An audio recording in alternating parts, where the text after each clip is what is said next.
It starts with being very clear on who the right who for you is. Now, at this point, I'm going to bring someone else on stage, which I'm a little bit nervous about, I'll be honest. Only because he has a little habit of stealing the show.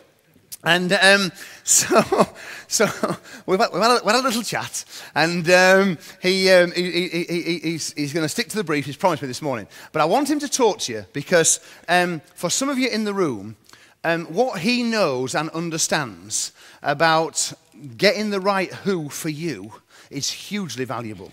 And he's one of those people who he has an inane talent for what he does.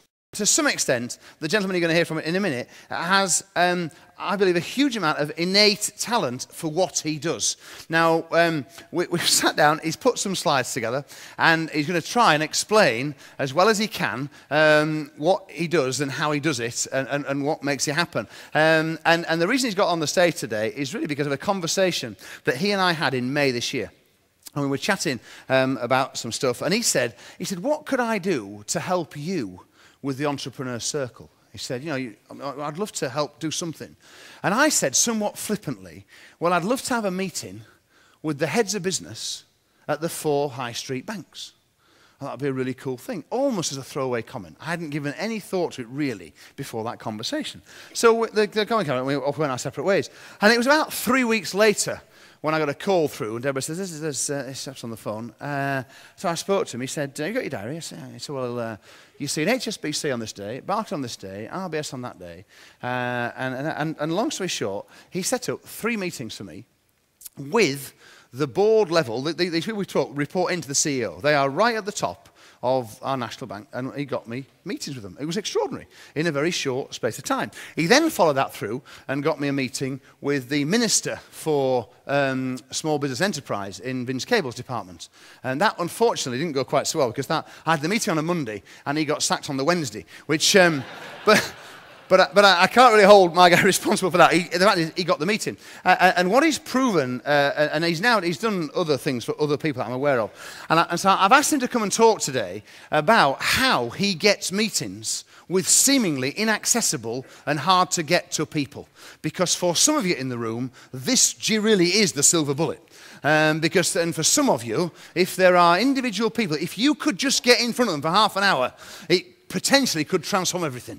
And in that respect, that's what he's going to talk to you about now. So I'm going to say, normally I say we're a bit nervous. I don't think he is at all. I think he's looking forward to this immensely.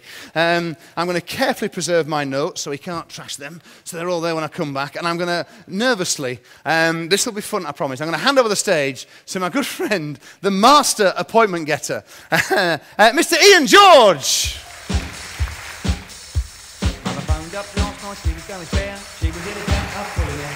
Where's your clicker?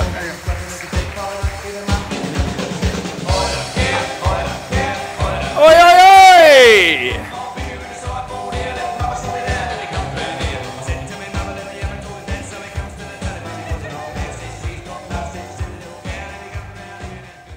Thank you very much. Who likes a bit of Chas and Dave, eh? Oi, oi, oi, oi. Good morning, Basingstoke. Good morning. Thank you very much for what you said, Nigel. I think a real interpretation of what he said in terms of what I'm capable of doing is that I'm probably just full of shit, really. But sometimes you have to be full of shit to get in front of the right people. I've only got 15 minutes, and I know I'm going to be dragged off kicking and screaming if I don't get off here in 15 minutes. So there are some very important things to get through. But I wanted to thank Nigel very much for giving me this opportunity to talk to you this morning. And as you can probably imagine, I'm up here with a sense of trepidation. And I thought, to do the service and give it the honour that it deserves, I ought to put in a little bit of practice. So last Monday, in fact, I spoke at the Ashford Alcoholics Anonymous annual binge. On Wednesday, I spoke at the Huddersfield Homosexuals It Takes Two to Tango contest. And indeed, on Friday, I spoke at the Dundee Drug Addicts Needle Exchange Programme. And ladies and gents looking around the room, my apologies to those of you who are hearing me speak for the 2nd or 3rd time this week.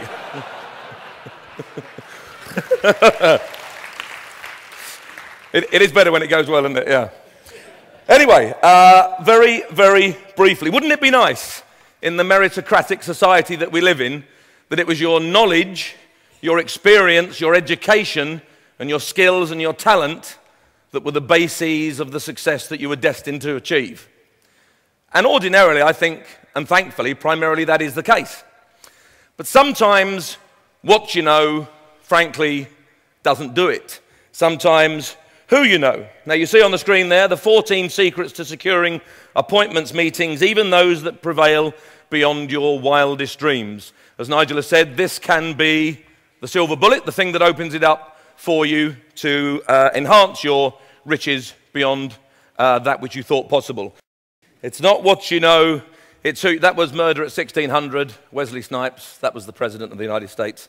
So to do this properly, I believe there is a fact that you need to understand. To succeed, you need to establish and adhere to the following disciplined framework. And here's what you have to do. You need to establish a strategy. Don't go in blind. Conduct your research. And thirdly, execute it with confidence. That's the key, to be honest. Okay, to establish your strategy, my advice, you need to apply consideration to the following 5 separate and secret component features. You may wish to make a note of them. So, secret number 1,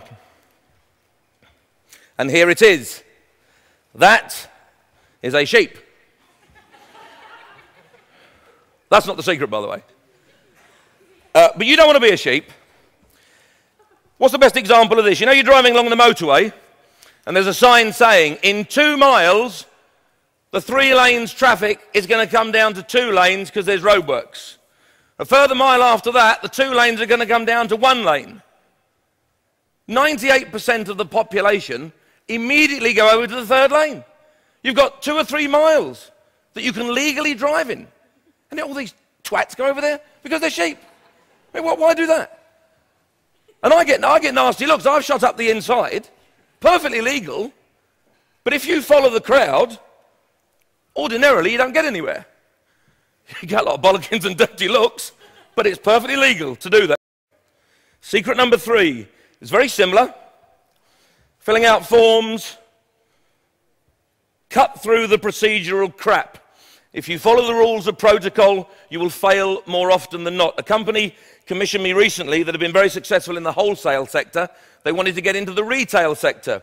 Now, if you want to work in the retail sector, then the biggest company in the world is Walmart. Their head office is in Bentonville, in the state of Arkansas. You cannot get appointments. It's just impossible.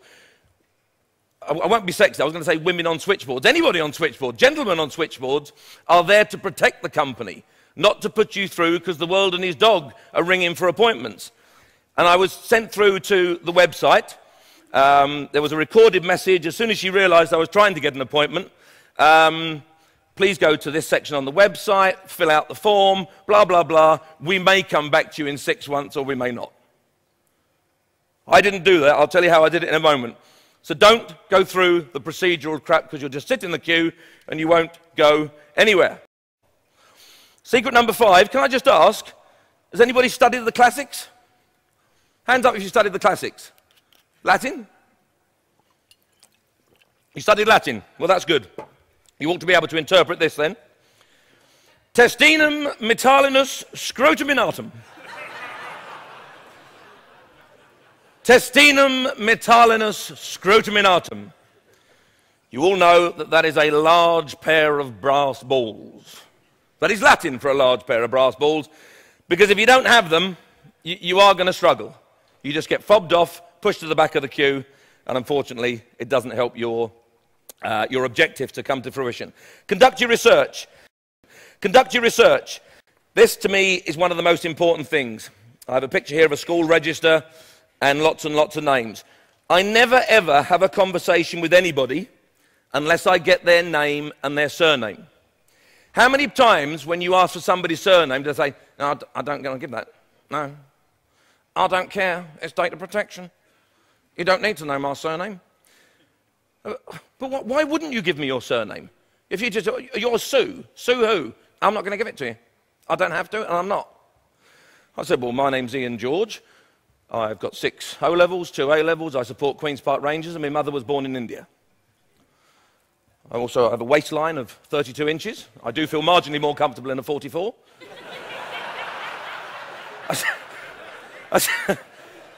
So I don't care what you know about me. What's the problem with giving me your surname? Get it out of them. Give me your surname and I'll send you a commendation to your boss. Oh, Sue Smith. Thank you very much. Okay, secret number 7, and here it is. Get their job title. Get their designation. I don't quite know why Richard Branson's there as a manager in McDonald's, but it's an image that we found. Establish the designations for each individual. The more information you have before you make the call, how many people get these calls irritating? Oh, good afternoon. Can I speak to the person who deals with telecommunications? No, piss off. Well, I mean, they've done no work, have they? I mean, it's clearly a cold sales call. Can I speak to the person who deals with your computers? No.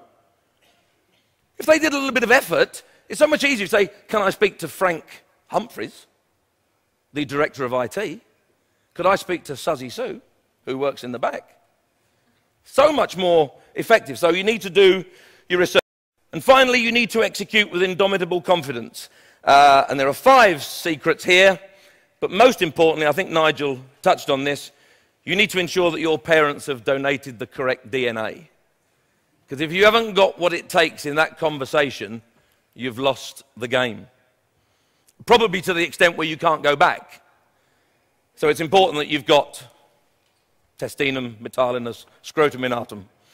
Secret number 10, and here it is. Who's calling? 141. Block numbers. If I'm calling someone because I need to get some information, but I don't want them to know it's me, I withhold my number. Does anybody know how to do that? One at a time. Does anyone know how to do that? Right, 141. A very quick show of hands. Is anyone in this room one of those people that, or if it's a withheld number, I don't answer it? Come on, there's loads of you, aren't there? Plonkers. Absolute plonkers. Forgive me. I'm sure you're not. The point I'm making, when you deal with Walmart, Tesco, Sainsbury's, Waitrose, the Houses of Parliament, when you deal with organisations that have huge switchboards, 9 times out of 10, the number comes through as withheld, or unknown, or international, or whatever.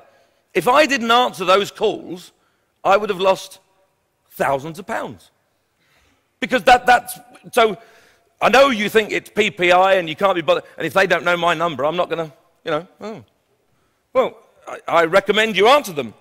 If it's someone you don't want to speak to, tell them to piss off. Anyway, so that is, you can withhold your number. What I often do if I want to get some names from local companies, so not the big companies who I can get from the internet, can I have the name of your MD, please? Chances are they're not going to give it to you, because that is a cold call. I just make up a spurious company name and I say, I'm so-and-so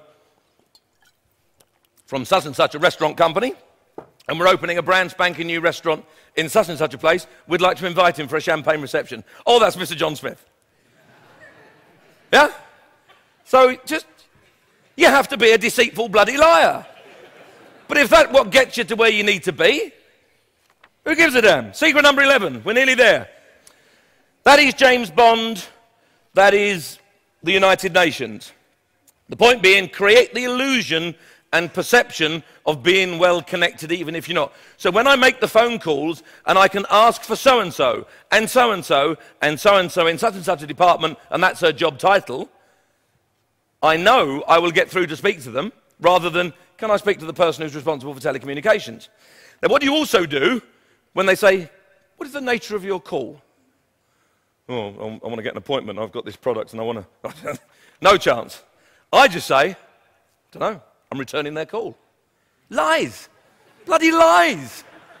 Absolute garbage. Now the trouble is, when you go through to the person you think you got them, I didn't call you. Sorry? I was told that you're returning my call. Or did they say that? So, I've been asked to give you a call. Oh, your staff, eh? Oh, God. So, number 12, just have a listen to this.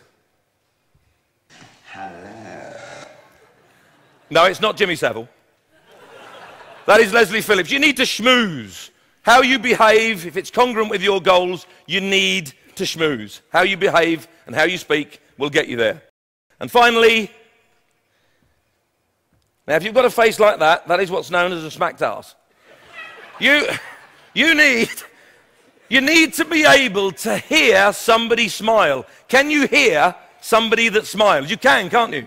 On the telephone, you can hear them smile. Those are the people you want to speak to, not that lot there. Ladies and gentlemen, thank you very much.